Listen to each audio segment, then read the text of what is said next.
Welcome to Lesson 1, Demand Curve. Our objectives in this lesson are to understand how the quantity demanded changes as a function of price and to compare price to quantity demanded using a demand function. Finally, we will solve demand price problems given different demand functions. If you'll notice below, demand functions don't have to be linear like the one on the right. They can be curved. It can be exponential, it can be quadratic. So we're going to look at both models.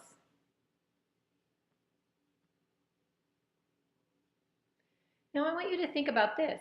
If a business develops a new product, how many items should they produce? What factors play into this decision? Well, hopefully based on our objectives, you're thinking price. If a company charges too much, you won't buy the object.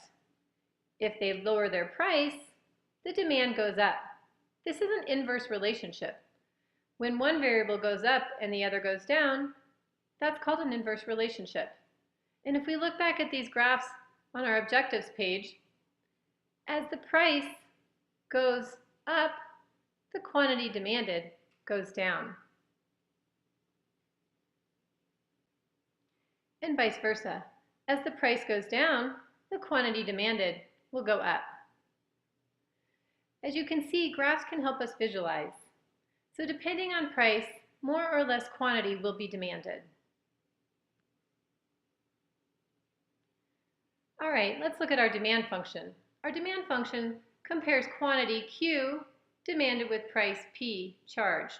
We are going to use P on our horizontal axes. We're going to say that this is the independent variable and that the quantity demanded depends on that. So our quantity is on our y-axis, and that is our dependent variable.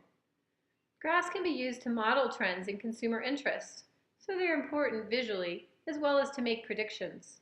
Remember, a low price means more quantity demanded. A high price means less quantity demanded. Let's take a look at an example. A baseball team plays in a stadium that holds 25,000 people. With a ticket price of $12, and I've underlined it, the average attendance has been 10,300. When the price dropped to $8, what do you think happened?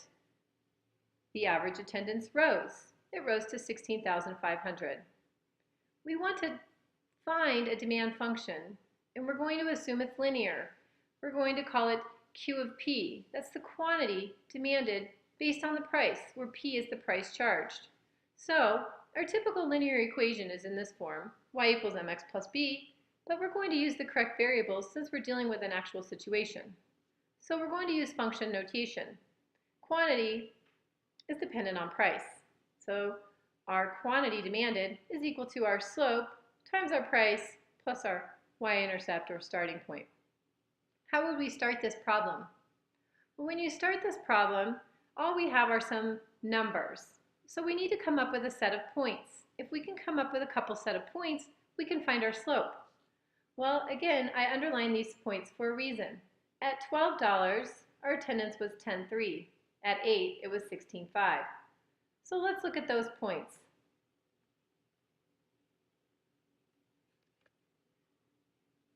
Okay, here we go. At 12, we have 10,300. And at 8, we have 16,500. Now I know my x and I know my y. Again, remember that price is on the x and the quantity demanded is on the y. Now what do I do with those points? Well, remember that we can find slope by taking change of y divided by change of x. So what that means is that we just take y2 minus y1 over x2 minus x1, which is what we have here. And we know that we should get a negative slope because those lines slope down in the negative direction. Our demand curve is always going to be a negative slope. So if we simplify this, we end up with 6,200 over negative 4, and it does give us a negative slope of 1,550. So this is good. We found our slope. All we need to do is find our y-intercept.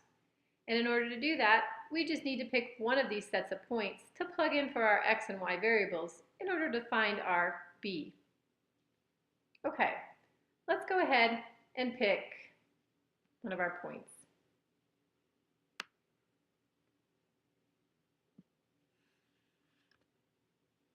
So let's choose 10,300 as y and 12 as x. If we plug those in for x and y and simplify by multiplying, then we would just add and we would end up with a y-intercept of 28,900.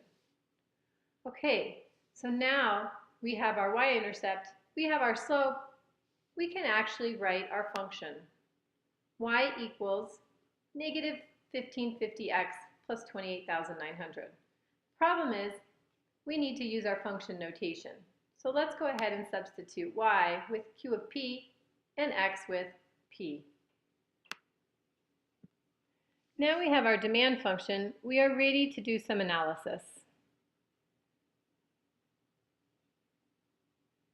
All right, at what price will the team fill the entire stadium? And what would be the profit? Well, we can use our equation that we came up with, or we can go to a graph, and we're going to look at both. We know that the entire stadium holds 25,000 people. So if we put that in here under quantity, remember that this represents the quantity demanded versus P, which represents the price. So if we plug 25,000 in here and solve for P, we'll figure out at what price we should charge.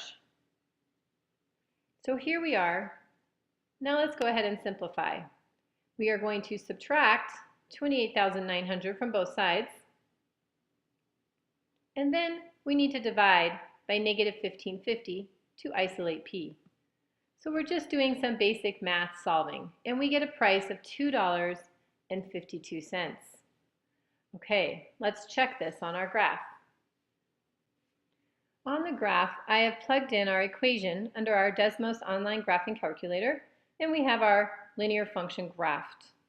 One thing I did have to do was go to this wrench and adjust my windows. If you'll notice that for y, we need to be way up here around 30,000. So I had to manually go in and adjust my y window as well as my x window in order to properly see this graph. Always consider that when you're using the online graphing calculator, as it just defaults to a 10 by 10 screen. All right, what did we say? We said when y is equal to 25,000, meaning our quantity demanded is equal to 25,000, what should we charge? When I put in y equals 25,000 in order to figure out this intersection point, it says $2.52. So we were correct in our mathematical calculations. But what about the second part of this problem? What would be the profit? Our graph doesn't tell us profit because it only compares price with quantity demanded. So to figure out the profit, you have to do some calculations on your own. We know that we can charge $2.52 and sell 25,000 tickets. So that again is just basic math. Our profit's going to be equal to 25,000 tickets times $2.52 to give us $63,000. That's pretty good. But let's make some comparisons. Do we have to fill up the entire stadium? Can we make more money if we don't fill up the entire stadium but charge more? Remember, what happens as you charge more? Less people want to buy a ticket. Quantity demanded goes down. So let's look at our next example here. How much would the profit be if the team charged $10? Well, we can use our equation and plug in $10 for price to figure out how many people would show up and then find the same profit as we did before, or we can go to our graph. This time, I only know that we want to charge $10 to see what the profit is. So $10 is a price. So I now have an equation, x equals 10. So I'm going to graph that. And here is my line. And I just graphed that in order to find the intersection point, which is right here. So at $10, I will fill the stadium up to 13,523 people. If we multiply that by the $10, that means I am going to have a profit of $135,233.60. That's pretty good. That's more than if I filled up the entire stadium with 25,000 people. If we use our equation, we can see we come up with the same answer. If we charge $10 and we plug it in here for price, and we simplify, and then add these two together, we get a quantity demanded of 13,400. At $10 a ticket, that's a profit of $134,000. So what's more important, to have the stadium filled or to have a bigger profit? Unfortunately, we are only using one curve at this time, so it's hard to find comparisons. But in our third lesson of the week, you will compare demand and supply curve together to figure out an equilibrium point, to see what would be the optimal price to charge based on supply, based on demand. And this will start to bring these ideas together. Okay, this concludes our lesson today on demand curves. So now you should understand how the quantity demanded changes as a function of price. You should also be able to compare price to the quantity demanded using a demand function, and then solve demand price problems given different demand functions. We did not go into exponential at this time, but hopefully you would have the same understanding of how to solve an exponential function as well as a linear function by either using a graph or factoring and solving.